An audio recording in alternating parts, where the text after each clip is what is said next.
இப்போ கூட ஒரு பெரிய படம் எனக்கு போயிடுச்சு, மிகப்பெரிய படம். இங்கே என்னென்னா காஸ்டிங் டைரக்டர் கிடையாது தமிழ் இண்டஸ்ட்ரியில். அது இருந்தால் நான்லாம் இந்நேரம் பேன் இண்டியா ஆர்டிஸ்ட் ஆகியிருப்பேன். அது காஸ்டிங் இல்லாததுனால பெரிய ட்ராஜடி அது. காஸ்டிங் டைரக்டர்ஸ், காஸ்டிங் கம்பெனி இல்லை. மேபி நான் தான் ஆரம்பிக்கணும்.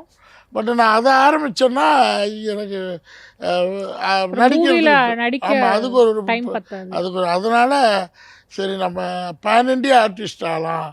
இங்கே வந்து நமக்கு வரல அப்படின்னா உட்காரக்கூடாது. அந்த டேஸ் வந்து கொச்சின் இப்போ ட்ராவல் பண்ணுறேன். ட்ரிவாண்ட்ரம் ட்ராவல் பண்ணிகிட்ருக்கேன், கொச்சின் ட்ராவல் பண்ணிகிட்ருக்கேன். 10 days கொச்சின். மலையாளம் பயங்கர பிஸியாக போயிட்டுருக்கு உங்களோட ஸ்கெட்யூல். ஆமாம், பேன் இண்டியா. இப்போ நாளைக்கு தெலுங்கு போகிறேன், பெரிய சேனல். அடுத்து ஹிந்தி ஆல்ரெடி படம் ஹிந்தி பண்ணிட்டேன். படம். I know Hindi very well, ஃப்ளூயண்ட்டாக. தமிழை விட ஹிந்தி. எவ்வளோ லாங்குவேஜஸ் தெரியும் சார்? தெரியுங்கிறது ஒரு 3 லாங்குவேஜ் ஃப்ளூயண்ட்டாக பேசுவேன். தமிழ், இங்கிலீஷ், ஹிந்தி. இல்லை தமிழ், ஹிந்தி, இங்கிலீஷ். ஃபஸ்ட்டு ஃப்ளூயண்ட்டு தமிழ், அடுத்த ஃப்ளூயண்ட் வந்து ஹிந்தி, அதுக்கு அடுத்தது இங்கிலீஷ்.